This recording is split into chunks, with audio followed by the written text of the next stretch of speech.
Good evening, students.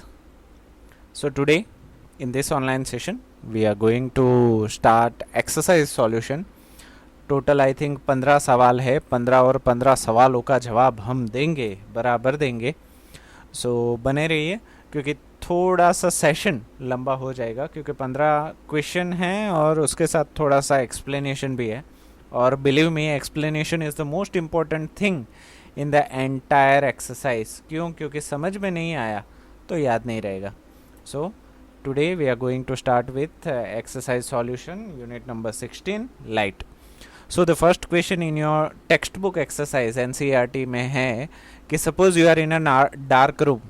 Imagine कीजिए कि आप अंधेरे रूम में हैं जिसमें रोशनी बहुत ही कम है.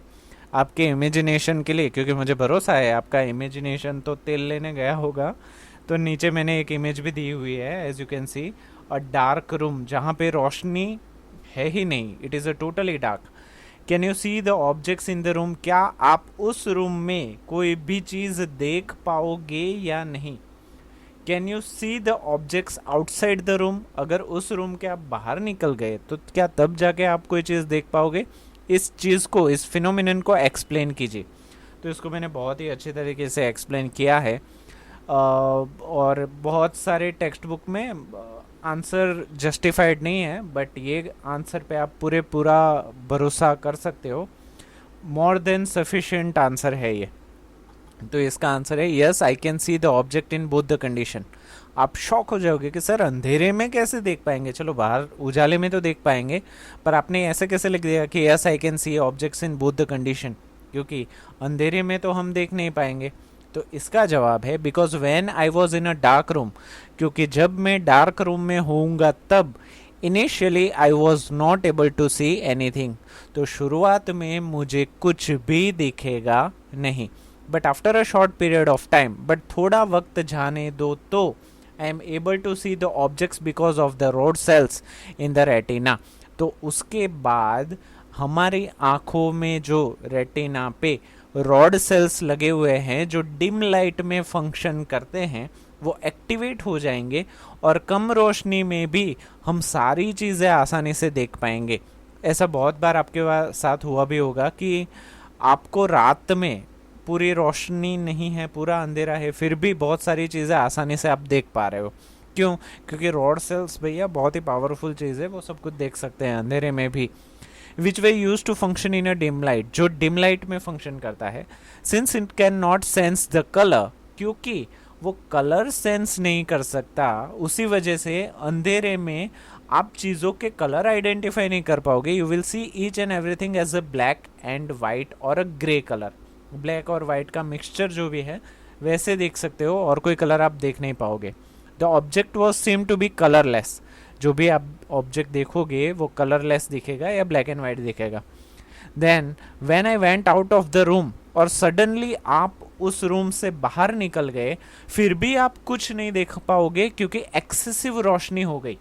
अचानक आप अंधेरे के रूम में हो और अचानक बाहर निकल गए तो एक्सेसिव रोशनी की वजह से आपको जैसे डार्क रूम में काली चीज़ें दिखाई देगी, वैसे ही रूम के बाहर सडनली निकल गए तो you will see a white wash. पूरा सफ़ेदी की चमकाट आपको दिखाई देगी. Then I went out of the room, my eyes took a time to adjust with bright lights. तो क्या होगा, हमारी आंखें टाइम लेगी ब्राइट लाइट के साथ एडजस्ट करने के लिए. देन हमारी आंखों के रेटिना पे लगे हुए कौन सेल्स एक्टिवेट हो जाएंगे and in the retina starts working. जब उसका वर्किंग स्टार्ट हो जाएगा then I have seen objects clearly as well. तो रोशनी में भी आप ऑब्जेक्ट्स को बहुत ही क्लियरली देख पाओगे. I could see its colour too. और अब रोशनी में आने के बाद आपको दुनिया रंग बिरंगे भी दिखाई देने लगेगी. तो कॉर्न सेल्स और रॉड सेल्स के बारे में तो आप जानते ही हो कैसे काम करते हैं. अगर नहीं तो चैप्टर में पीछे चले जाओ, थोड़ा सा रिवाइज कर लो, बहुत मज़ा आएगा. Moving forward, second question, differentiate between regular and diffused reflection. Regular reflection क्या है, डिफ्यूज रिफ्लेक्शन क्या है, उन दोनों को डिफरेंशिएट कीजिए, अलग अलग कीजिए. Does diffuse reflection mean the failure of the law of reflection? और क्या डिफ्यूज रिफ्लेक्शन जो होता है वो लॉ ऑफ रिफ्लेक्शन फेल होने की वजह से होता है क्या? They are asking. तो तो पहली चीज़ तो लॉ ऑफ रिफ्लेक्शन जो दोनों हैं हमारे, वो कभी भी कोई भी कंडीशन में फेल नहीं हो सकते एक्सेप्ट ब्लैक होल। अगर आप ब्लैक होल में चले जाओ तो वहाँ पे तो कोई भी नियम नहीं लगेगा, but until and unless you are on earth, when you are on planet earth, तब तक तो ये सारे रूल फेल नहीं हो सकते। तो डिफरेंस इन दोनों के बीच में यही है, regular reflection takes place on a smooth and shiny surface. Regular surface जो स्मूथ सरफेस होगी या चमकदार सरफेस होगी उसी पे हो सकता है, जबकि diffuse reflection takes place on a rough surface, जो खुरदरी सरफेस होती है वहीं पे डिफ्यूज रिफ्लेक्शन होता है। Regular reflection, all rays are parallel after reflection. Reflection से पहले और बाद में वो सारे रेस किरणें पैरेलल, एक दूसरे के पैरेलल होती हैं, जबकि डिफ्यूज रिफ्लेक्शन में वो पैरेलल नहीं हो सकती, वो किसी ना किसी एंगल पे एक दूसरे को इंटरसेक्ट करेंगी। इसीलिए रेगुलर रिफ्लेक्शन में आप देखते थे कि वी बन रहे हैं सारे, वी या डब्ल्यू बन रहे हैं, जबकि डिफ्यूज रिफ्लेक्शन में भाई ऊपर वाला ही मालिक है, कौन सी किरण कहाँ पे जा रही है वो हमें पता ही नहीं चलता। इट इज़ अनसर्टेन, रास्ते उसके अलग अलग हैं। The diffuse reflection is not due to the failure of the law of reflection. जो डिफ्यूज रिफ्लेक्शन होता है वो लॉ ऑफ रिफ्लेक्शन के फेल होने की वजह से नहीं होता। It is caused by the irregularities in the reflecting surface. वो इस वजह से होता है क्योंकि जिस सरफेस पे रोशनी पड़ रही है वो सरफेस खुद स्मूथ नहीं है या इरेगुलर है। Moving forward, mention against each of the following whether the regular or diffuse reflection will take place when a beam of light strikes. Justify your answer in each case. बोल रहे हैं कि यहाँ पे उन्होंने 6 अलग अलग चीज़ें दी हुई हैं, उसमें से किन में रेगुलर रिफ्लेक्शन होगा और किस में इरेगुलर रिफ्लेक्शन होगा। आपको पता है रेगुलर रिफ्लेक्शन शाइनी सरफेस या स्मूथ सरफेस में और रफ सरफेस में होता है इरेगुलर रिफ्लेक्शन। तो पॉलिश्ड वुडन टेबल, ऐसा लकड़ी का टेबल जो पॉलिश्ड है, चमकाया हुआ है ऊपर से, तो उसमें will take place regular reflection. तो उस पर रेगुलर रिफ्लेक्शन ही होगा क्योंकि वो सरफेस चमकाई हुई है। Moving forward, chalk powder. अभी आप देखते हो कोई भी पाउडर हो, चॉक पाउडर नहीं, शुगर पाउडर, सॉल्ट पाउडर, कोई भी पाउडर जो पाउडर फॉर्म है which it take place a diffused reflection, उसमें डिफ्यूज्ड रिफ्लेक्शन ही होगा। क्यों? क्योंकि उसकी सरफेस ही अनइवन है, वो प्रॉबेबली सरफेस ही नहीं है, इट इज़ अ पाउडर। तो वहाँ पे जो रिफ्लेक्शन होगा that is also for sure it is diffused reflection. Third है कार्डबोर्ड सरफेस। आपने कार्डबोर्ड देखा ही होगा, जो पार्ले जी या वेफर्स के पैकेट जिसमें पैक होते हैं, वो कार्डबोर्ड यहाँ पे आप देख रहे हो कि पूरी सरफेस इरेगुलर है, तो has minute irregularities on it. तो यहाँ पे बहुत सारी, माइन्यूट नहीं, काफ़ी बड़ी इरेगुलरिटीज़ होती हैं उस सरफेस पे, तो इसके ऊपर भी जो रिफ्लेक्शन होगा वो इरेगुलर रिफ्लेक्शन ही होगा। Moving forward, marble floor. यहाँ पे मार्बल फ्लोर आप देख रहे हो, मार्बल फ्लोर मतलब जो ताजमहल में मार्बल्स लगे हुए हैं, इन द सेम वे आप देखते हो कि वो कितना शाइनी है। तो यहाँ पे ना 2 कंडीशन आप कंसिडर में ले सकते हो। Marble floor with the water, यहाँ पे लिखा हुआ है with the water spread over it. यहाँ पे अगर पानी गिरा हुआ है तो, और पानी नहीं भी गिरा हुआ है तब भी वो रेगुलर रिफ्लेक्शन ही करेगी। So with water spread over it take place a regular reflection as it will act like a plane surface. इसके अगर आप ऊपर पानी गिरा दो तो आपको पता ही है कि वो चमकाट भरी सरफेस हो जाएगी और बहुत ही आसानी से आप चीज़ें को रिफ्लेक्ट कर पाओगे, रेगुलर रिफ्लेक्शन कर पाओगे। Moving forward, mirror. But obvious ये सवाल पूछने का मतलब ही नहीं बनता, because mirror has a regular reflection, उसी के ऊपर पूरा चैप्टर बेस्ड है। Its surface also shiny and has a smooth surface. इसकी जो सरफेस है वो चमक भी रही है और स्मूथ भी है।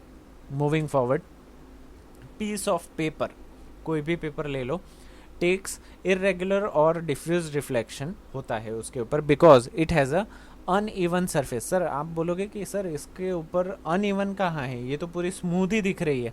बट जब आप उसको बहुत ही नज़दीक से देखोगे तो आप उस पेपर का खुरदरापन अपनी आंखों से देख पाओगे। उसके लिए कुछ इंस्ट्रूमेंट की भी ज़रूरत नहीं है। तो क्योंकि दूर से देखने पे वो स्मूथ लगता है, but it do have a minute बहुत ही छोटी इरेगुलरिटीज होती हैं जिसकी वजह से अगेन ये इरेगुलर डिफ्यूजन करेगा। Fourth question, state the laws of reflection. Law of reflection सिर्फ दो ही हैं। पहला है angle of incidence will be, चलिए उसके साथ ही डिस्कस करते हैं। Angle of incidence is always equal to the angle of reflection. Angle I, that means I stands for incident ray and R stands for reflected ray. तो incident ray और reflected ray always equal ही होंगे। यहाँ पे और एक चीज़ में add नहीं, आगे के क्वेश्चन में करेंगे, यहाँ पे नहीं करते क्योंकि यहाँ पे आपको समझ में नहीं आएगा। और सेकंड लॉ है the incident ray the normal at the point of incidence, जहाँ पे टकरा के वापस आ रहे हैं उस point of incidence, and the reflected रे और रिफ्लेक्टेड रे, ये तीनों के तीनों 1, 2 एंड 3 एक ही प्लेन में, एक ही पेपर में होंगे। तो ये हमारे दो लॉस हो गए, विच is a loss of reflection. Describe an activity to show that the incident ray, reflected ray and the normal at the point of incidence lie in the same plane. इससे अच्छा ये लोग लिख देते हैं कि describe the activity to show the second law of reflection। इतना पूरा लिख के सभी का टाइम डिस्टर्ब कर दिया ना। So for the determination take plane in a mirror, यहाँ पे मैं आपको बहुत ही आसान शब्दों में समझा देता हूँ इस चीज़ को। For determination take plane mirror and stand it on a plane sheet of paper with a block. इस एक्सपेरिमेंट को करने के लिए आपको एक प्लेन मिरर की ज़रूरत पड़ेगी और उसको आपको यहाँ पे रख देना है। यहाँ पे रख देने के बाद आपको एक ऑलरेडी लाइन बना देनी है which is a line A B. Now draw a line, incident line A B, एक लाइन ड्रॉ कर दीजिए। अभी क्योंकि आपने यहाँ पे वर्टिकल मिरर, खड़ी पोजीशन में मिरर को रखा हुआ है, तब आपको क्या करना है, आपको अपना सर यहाँ पे रखना है जहाँ पे इसका हाथ है ना, और यहाँ से आपको मिरर में देखना है। You have to see through mirror. तो जब आप मिरर में देखोगे तो आपको ये लाइन ए बी तो दिखाई नहीं देगी क्योंकि आपने कागज़ पे ड्रॉ की है। तो यहाँ पे आपको पिन लगानी पड़ेगी। जो पिन आप नोटिस बोर्ड पे जो हरे कलर के, लाल कलर के रंग बिरंगी पिन लगती है ना, उसको एक पिन को पॉइंट ए पे लगा दो, एक दूसरी पिन को पॉइंट बी पे लगा दो। So when you are watching through this point, जब आप यहाँ से देखोगे तब आपको अपने हेड को ऐसे सेट करना है, अपने सर को ऐसे सेट करना है जिसकी वजह से ए पे रखी हुई पिन और बी पे रखी हुई पिन एक ही लाइन में दिखाई दे। It has to be in one line. और जब ऐसी कंडीशन आपको मिल जाए तब आपको सर हिलाए बिना यहाँ पे एक पिन लगा देनी है और उस पिन को भी ऐसे ही लगाना है जिसकी वजह से ये ए पिन, बी पिन और यहाँ पे जो एक पिन लगा रहे हो वो तीनों आपको एक ही लाइन में दिखे। जब आप ऐसा कर लोगे तब जहाँ पे आपने पॉइंट पिन डाली हुई है तब आप फिर से खड़े हो जाओ और यहाँ से इंसिडेंट से एक दूसरी लाइन बना दो। अब ये मिल गया तो इसके परपेंडिकुलर आप नॉर्मल भी बना सकते हो और इसी तरीके से आप सेकंड लॉ ऑफ रिफ्लेक्शन बता सकते हो। तो इसको हम आसानी से पढ़ सकते हैं। Now see in the mirror and mark the points on the paper way you feel the line is travelling after the getting reflected from the mirror. यहाँ पे एक चीज़ मैं ऐड करना चाहता हूँ, ये जो स्टेप्स लिखे हुए हैं सेम स्टेप्स लिखना कंपलसरी नहीं है। जिस तरीके से मैंने समझाया उसी तरीके से आप स्टेप्स भी लिख सकते हो। Remove the mirror and draw the perpendicular on the mirror line. Mirror को बाद में निकाल लो और बाद में परपेंडिकुलर भी बना लो। Join the points and make the reflected ray. उन पॉइंट को जॉइंट कर दीजिए और रिफ्लेक्टेड रे भी बना लीजिए। You will see that incident ray, reflected ray and normal will be in the same plane. तो आप देखोगे कि इंसिडेंट रे, रिफ्लेक्ट हो रहा है वो रे और जो नॉर्मल बना रहे हो तीनों एक ही प्लेन पे होगा। Thus, second law of reflection is been done. Next, fill in the blanks in the following. नीचे जो fill in the blanks दिए गए हैं उनको fill कीजिए।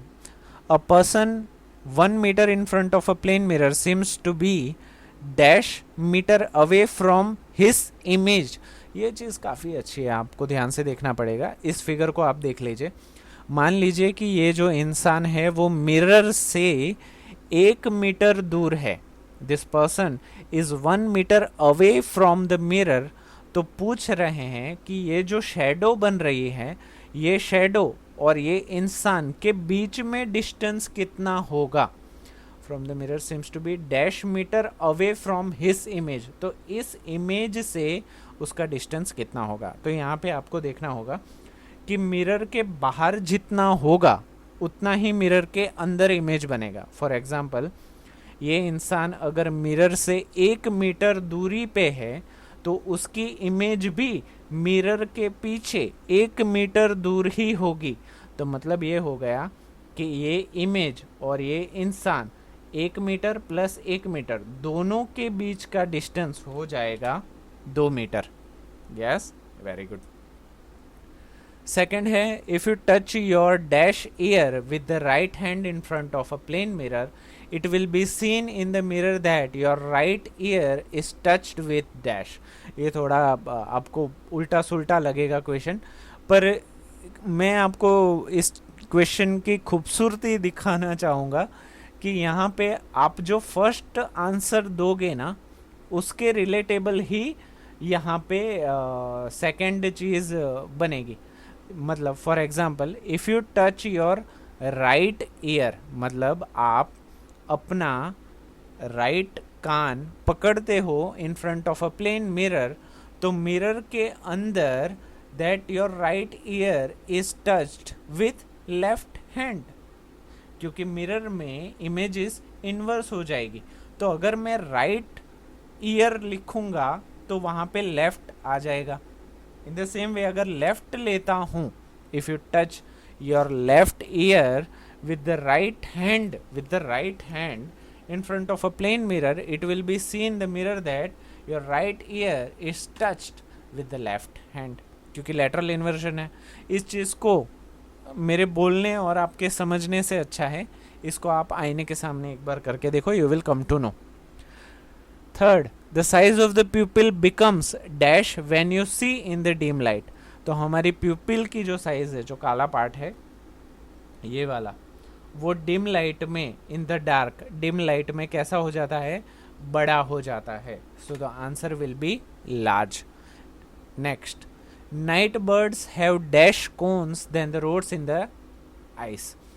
जो रात में शिकार करने वाले पंछी हैं, जैसे कि ये उल्लू है, उनके कॉर्न सेल्स रोड सेल्स के मुकाबले कम होंगे, ज़्यादा होंगे। आपको पता है कॉर्न सेल्स ज़्यादा रोशनी के लिए लगते हैं और रॉड सेल्स कम रोशनी के लिए लगते हैं। तो क्योंकि वो रात में शिकार करते हैं, उनको रॉड सेल्स ज़्यादा चाहिए, कॉर्न सेल्स कम चाहिए। तो ये कॉर्न सेल्स उनके पास होंगे लेस, कम होंगे। तो इसका मतलब ये भी तो हो सकता है कि जो नाइट में घूमने वाले पंछी हैं उनको जो भी चीज़ें दिखाई देती हैं वो सिर्फ ब्लैक और वाइट में दिखाई देते हैं, क्योंकि उनके पास कॉर्न सेल्स बहुत कम हैं, तो वो कलर आइडेंटिफाई नहीं कर सकते, वो कलर ब्लाइंड होंगे। Next, choose the correct option in question number 7 and question number 8। ये 7 और 8 में जो भी सही ऑप्शन आपको लगता है चूज कीजिए। Angle of incidence is equal to the angle of reflection. Angle of incidence और एंगल ऑफ रिफ्लेक्शन सेम होते हैं। तो क्या ये ऑलवेज सेम होते हैं? कभी कभी होते हैं, अंडर द स्पेशल कंडीशन होते हैं कि चलो भाई टीचर ने कहा तभी होगा, टीचर ने कहा तब नहीं होगा, या नेवर, कभी नहीं होते।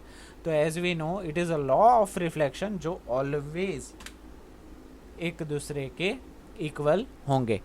Image formed by a plane mirror is, जो प्लेन मिरर से इमेज बन रही है वो वर्चुअल होगी, बिहाइंड द मिरर होगी और एनलार्ज होगी। मतलब वर्चुअल आप समझते हो, VR बॉक्स आपने देखा हुआ होगा जो आंखों पे लगता है। वर्चुअल का मतलब होता है it is feels real, it ऐसा ही लगता है कि एक्चुअली वो चीज़ है इमेज। तो वर्चुअल है, वो सच में दिखती है, हाँ। बिहाइंड द मिरर है, हाँ। एनलार्ज है, बड़ी हुई होती है, आप जितने हो उससे बड़ी साइज दिख रही है, नहीं। वर्चुअल है, हाँ। बिहाइंड द मिरर है, हाँ। Same size of the object है, हाँ, ये हो सकता है, पर बाकी के दो ऑप्शन भी हम देख सकते हैं। Real at the surface of the mirror and enlarge. Real है मतलब आप उसको छू सकते हो, छू तो सकते ही नहीं इमेज को, तो ये चीज़ तो हो ही नहीं सकती। यहाँ पे भी रियल है, तो ये C और D और A तो कैंसिल हो गया। So the right answer is B। Virtual है, बिहाइंड द मिरर है और सेम साइज की है। Moving forward, describe the construction of kaleidoscope. Kaleidoscope कैसे बनता है इसके बारे में अच्छा वीडियो भी है, पर ये मैं for a writing point of view से एक छोटा सा आंसर मैंने बना के दिखाया है, that you have to see. Kaleidoscope is made up of 3 rectangular mirror से वो बनता है। 3 रेक्टेंगुलर मिरर चाहिए होते हैं, अबाउट 15 सेंटीमीटर लंबे ले लीजिए और 4 सेंटीमीटर फैले हुए ले लीजिए। Join them together to form a prism. उन तीनों को एक दूसरे से ज्वाइन कर दीजिए ताकि वो प्रिज्म की तरह दिखाई दे। Fix them in a circular cardboard, और उसके बाद उन 3 पट्टियों को एक सर्कुलर गोल पाउडर के डब्बे के अंदर, कार्डबोर्ड के अंदर, ट्यूब के अंदर डाल दीजिए। Make sure that the tube is slightly longer than the mirror strips. ये एहतियात बरतिए कि जो आप 3 प्रिज्म डाल रहे हो उससे वो सर्कुलर बोर्ड बड़ा होना चाहिए। Close one of the tube by a cardboard disc having a hole in the centre. उसके एक छोर को आप कार्डबोर्ड जिसके बीच में होल बना हुआ है उससे पैक कर दीजिए, और दूसरे छोर को बटर पेपर जिससे पार्शियल रोशनी आ सके उसी चीज़ से बंद कर दीजिए। Make the disc durable. Paste a piece of a transparent plastic sheet under the cardboard disc. जो दूसरे छोर पे आप लगा रहे हो वो ट्रांसपेरेंट प्लास्टिक यूज़ कर सकते हो या बटर पेपर यूज़ कर सकते हो, देयर इज़ नो इशू। और दूसरी तरफ आप उसको लगा दो। यहाँ पे ध्यान रखना, दूसरी तरफ आप जब ये उसको पैक कर रहे हो उससे पहले आपको उसके अंदर पीस ऑफ ग्लास बेंगल या कोई भी चीज़, छोटे छोटे पत्थर या वो चीज़ डालनी है और उसके बाद पैक कराना है, वरना सारी मेहनत वेस्ट चली जाएगी। At the other end, touching the mirrors, fix a circular plain glass plate. At the other end, touching the mirrors, fix a circular plain glass plate. Fix a circular plate, glass plate. हाँ, और सबसे बाहर उसको glass plate से बंद कर दीजिए तो पूरा आपका कंस्ट्रक्शन हो गया। उसके लिए फिगर आप ये वाली चीज़ बना सकते हो। आप देख रहे हो कि यहाँ पे एक सिंपल रेक्टेंगल है, पीस ऑफ बेंगल्स हो गए, प्लेन एंगल हो गया, और ये इसका ये साइड व्यू है, और यहाँ पे आप देख रहे हो कि क्रॉस सेक्शनल व्यू है। तो आपको ये चीज़ नहीं बनानी है, दैट इज़ इमेज फॉर्म्ड। आप ये फिगर और ये फिगर बनाओ, that will be marks is yours. Next, draw a labelled sketch of a human आई। ये आपको बनाना काफ़ी ईजी है। अंडे जैसा आकार बनाना है, उसके अंदर एक दूसरा ऑमलेट बनाना है। It is very easy figure. 6 part है, उन 6 को ciliary muscles, iris, lens, cornea, retina, optic nerve और ह्यूमन आई, ये चीज़ पूरा कर दो। इसको बनाने की ज़रूरत नहीं है।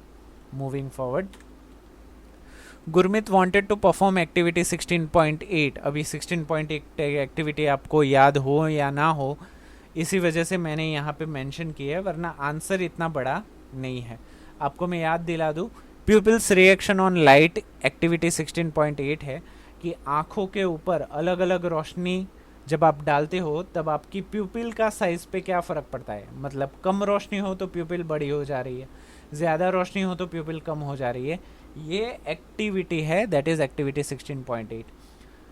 Using a laser torch. अभी जो गुरमीत जो क्लास का लड़का है वो ये एक्टिविटी करना चाहता है, पर उसका दिमाग थोड़ा ज़्यादा तेज़ चल रहा है और वो बोल रहा है कि मैं मैडम टॉर्च यूज़ नहीं करूँगा, मैं सर टॉर्च यूज़ नहीं करूँगा, मैं उससे भी एक स्टेप ज़्यादा जाऊँगा and I will use laser light, laser torch use करूँगा। तो her teacher advised her not to do so. तो उसके टीचर ने बोला भाई ऐसा मत कर। तो कैन यू एक्सप्लेन कि उसके टीचर ने ऐसी एडवाइस क्यों दी, क्यों हम टॉर्च की जगह पे लेज़र लाइट यूज़ नहीं कर सकते। तो यहाँ पे इसका 2 ही लाइन का आंसर आपको लिखना है, क्योंकि laser light is harmful for eyes. आपको पता है लेज़र लाइट की जो वेवलेंथ होती है वो बहुत ही कम होती है। वेवलेंथ के बारे में हम नेक्स्ट स्टैंडर्ड में बहुत ही अच्छा उसको समझेंगे, और इसमें भी थोड़ा बहुत हमने समझा है। तो जो डाउट क्लियरिंग सेशन था साउंड के बारे में, उसमें भी हमने वेवलेंथ के बारे में बात की थी। तो क्योंकि वो जितनी वेवलेंथ कम होगी उतना ही उसका हार्मनेस ज़्यादा रहेगा, will cause a permanent defect in the eye. तो वो सामने वाला इंसान अंधा हो जाएगा अगर आप लेज़र लाइट यूज़ कर रहे हो। शी और he can lost her I site also, वो पूरा ज़िंदगी देख नहीं पाएगा। सो बेटर, टीचर ने बोला वो इसलिए सही है क्योंकि laser light is harmful for eyes. हमारी आँख उतनी कैपेबल नहीं है कि लेज़र लाइट को विथस्टैंड। टॉर्च को तो तो भी कर पाएगी, बट लेज़र लाइट को नहीं। Next, explain how you can take care of your eyes. आँखों की देखभाल आप कैसे करोगे, हमें समझाओ। तो आपको 5 पॉइंट लिखने हैं। Following cares are required for our eyes. Do not read in too little और टू मच लाइट। बहुत ही कम रोशनी में या बहुत ही ज़्यादा रोशनी में पढ़ना, लिखना या कुछ भी करना सही नहीं है। Wash our eyes, wash your eyes या our eyes with the cold water at least 3 times. आपकी आँखों को ठंडे पानी से, चिल्ड वाटर से नहीं। यहाँ पे आप बोलोगे कि सर फ्रिज के पानी से धोना है क्या? नहीं, ठंडे पानी which is been room temperature वाला जो पानी है उससे दिन में कम से कम 3 बार धोइए, जिससे पानी आपकी आँख में जाए। वैसे तरीके से कुछ बच्चे मारने लगते हैं पानी, वैसे भी नहीं करना है। जस्ट रिंस योर मतलब ठीक से पानी से आपको धोना है 3 times a day. Do not look at the sun और powerful light directly. Laser light हो गया, सूरज हो गया, या ऐसी रोशनी जो बहुत ही तेज़ है, हेलोजन बल्ब हो गया, वेल्डिंग लाइट्स हो गई, उनको सीधा अपनी आंखों से मत देखिए। Always read at a normal distance for vision. जब भी आप किताबें पढ़ते हो या कोई भी चीज़ मोबाइल यूज़ करते हो तो एक प्रेफरेबल डिस्टेंस से ही उसको यूज़ कीजिए, तो आपकी आंखें सही रहेगी। डू नॉट रब अवर आइज विथ डर्टी हैंड। खराब हाथों से, गंदे हाथों से अपनी आँखों को रब मसलिए नहीं।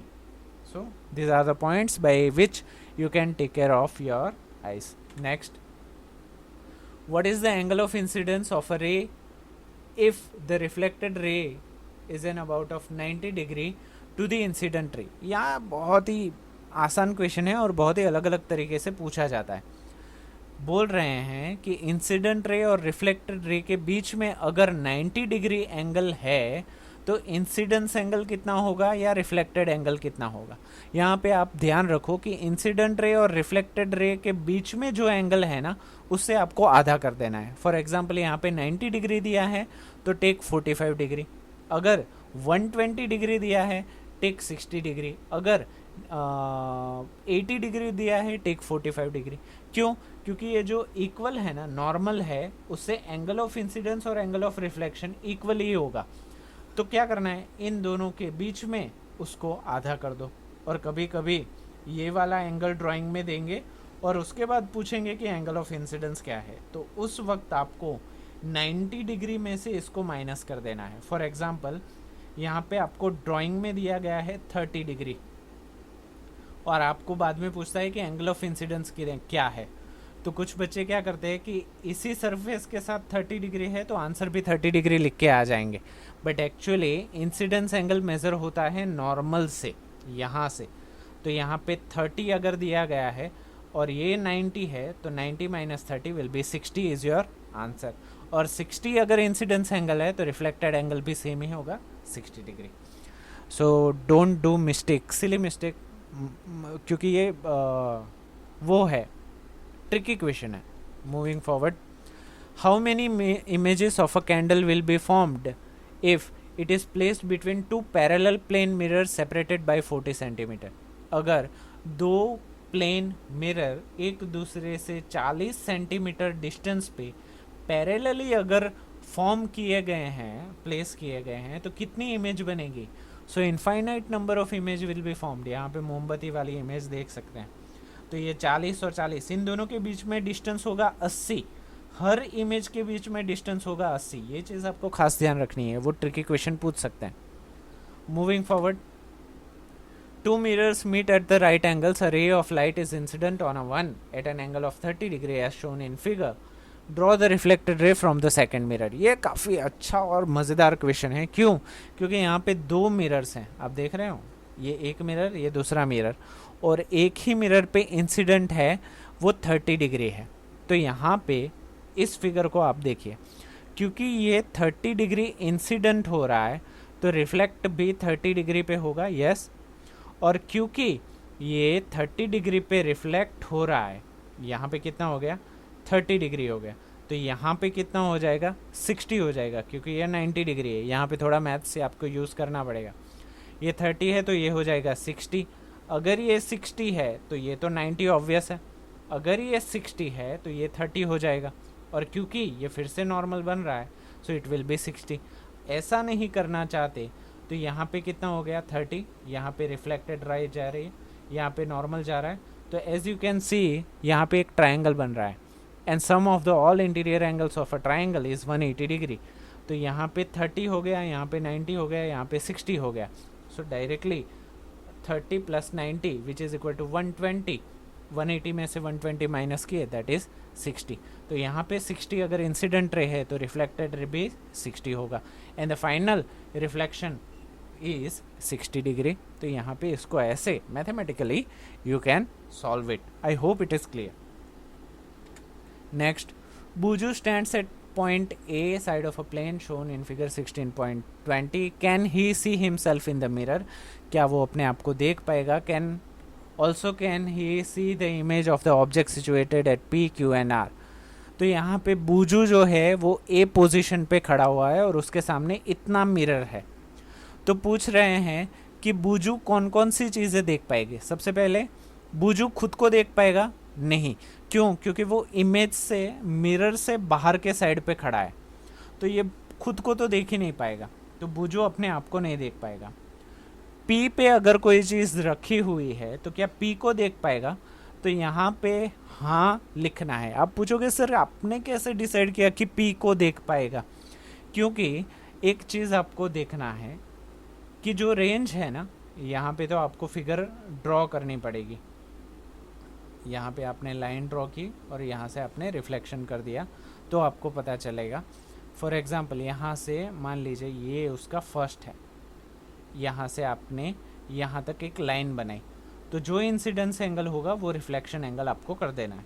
इन द सेम वे यहाँ से आपने एक लाइन बनाई और यहाँ से आप रिफ्लेक्ट कर रहे हो, यस। तो ये रेंज के बीच में जो चीज़ आएगी ना, उसी चीज़ को बूजू देख पाएगा।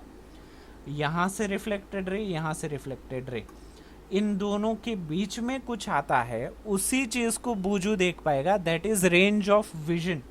ये आपके कॉन्सेप्ट या सिलेबस में नहीं है, फिर भी मैंने आपको बता दिया, होप ये समझ में आ जाएगा। तो ये P है ना, वो दोनों रेंज के बीच में आएगा, तो P को वो देख पाएगा।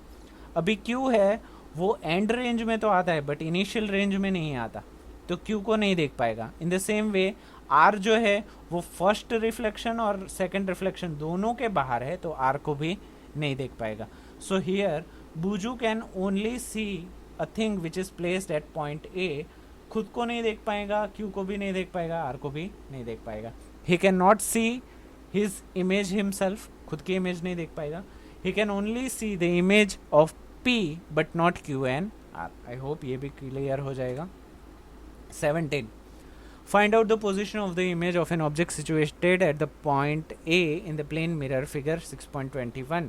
ये जो दी गई है, can पहली at B see his image, can Buju at C see this image, what पहली moves from B to C, where does it see? It's move.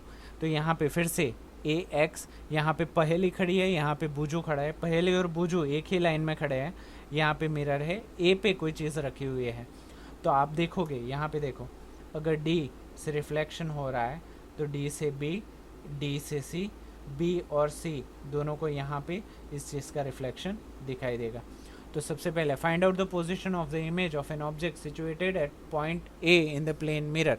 अगर A के ऊपर कोई मैं बल्ब लगा दूँ या कोई भी चीज़ लगा दूँ तो कैसी इमेज बनेगी, that you have to draw. ये काफ़ी आसान सी इमेज है, ज़्यादा कुछ है नहीं, सिर्फ angle of incidence is equal to angle of reflection, you have to remember. तो यहाँ पे काफ़ी है। दूसरा है कैन पहेली at B C this image. अगर बी पे पहेली खड़ी हुई है तो वो खुद की इमेज देख पाएगी, सी दिस इमेज। अच्छा, एक ही बात कर रहे हैं, यस पहेली कैन सी द इमेज। पहेली यहाँ से रिफ्लेक्ट होके इसको आराम से देख सकते हैं। कैन बूजू एट सी दिस इमेज। सी पे अगर बूजू खड़ा हुआ है तो क्या उसको देख पाएगा? हाँ देख पाएगा। क्यों? क्योंकि वो रेंज में आ रहा है। When पहले moves B to C, अगर पहली B से C चल के जा रही है, where does the image of A move? तो image of A कहाँ पे जाएगा? No change of image of position A। तो A पे जो इमेज बन रहा है वो वहीं का वही रहेगा, क्योंकि पहली खुद की इमेज नहीं देख रही है, वो एक स्टेबल चीज़ को देख रही है, तो वो स्टेबल चीज़ तो अपनी जगह से हिलने नहीं वाली। सो ये सारे क्वेश्चंस प्रैक्टिकल बेस्ड हैं, बट स्टिल आप अपनी इमेजिनेशन से इसको आंसर कर सकते हो। तो इसी के साथ हमारी पूरी एक्सरसाइज कंप्लीट होती है। पर इसके साथ एक एडिशनल चीज़ है, मेरे हिसाब से काफ़ी अच्छी और इम्पोर्टेंट है। तो ice can be donated by any person. Ice donation के बारे में हमने रेगुलर लेक्चर में भी बहुत सारी बातें की। वो कोई भी कर सकता है as a invaluable gift to visually impaired person. उन लोगों के लिए ये तोहफा होगा जो देख नहीं पाते, सफरिंग फ्रॉम कॉर्नियल ब्लाइंडनेस। ऐसे भी कुछ लोग होते हैं जिनकी आंखें सही सलामत होती हैं बट कॉर्निया खराब हुई होती है, तो वो भी चीज़ आप डोनेट कर सकते हो। द पर्सन में बी, जो इंसान, कौन कौन इंसान आंखें दान कर सकता है? मेल और फीमेल कोई भी हो सकता है, ट्रांसजेंडर भी हो सकता है, एनी एज, कोई भी उम्र का इंसान कर सकता है, बच्चे से लेके बूढ़े तक, any social status, SC ST OBC, Hindu मुस्लिम सिख ईसाई, कोई भी रिलीजन हो, यहाँ का हो, पाकिस्तान का हो, बांग्लादेशी हो, अमेरिकन का हो, कोई भी हो, वो आंखें डोनेट कर सकता है। यूजिंग स्पेक्टिकल्स, अगर चश्मे पहनता हो तो भी वो आंखें दे सकता है। Suffering from any normal disease, कोई भी सामान्य बीमारी हो तो भी कर सकता है, बट कौन सी बीमारी नहीं होनी चाहिए? एड्स नहीं होना चाहिए, हेपेटाइटिस B या C नहीं होना चाहिए, रेबीज नहीं होना चाहिए, ल्यूकेमिया नहीं होना चाहिए, लैम्फोमा नहीं होना चाहिए, टेटनस नहीं होना चाहिए, कॉलेरा नहीं होना चाहिए, एन्सेफेटिस नहीं होना चाहिए। इन सब के अलावा कोई भी बीमारी है तो चल जाएगा। The eyes have to be donated within 4 to 6 hours after death at any place, home और हॉस्पिटल। आंखें 4 या 6 घंटे जब इंसान गुजर जाए, एक्सपायर हो जाए, तब 4 से 6 घंटे के बीच में ही कर सकते हैं। उससे अगर ज़्यादा वक्त हो गया है तो वी कैन नॉट डू।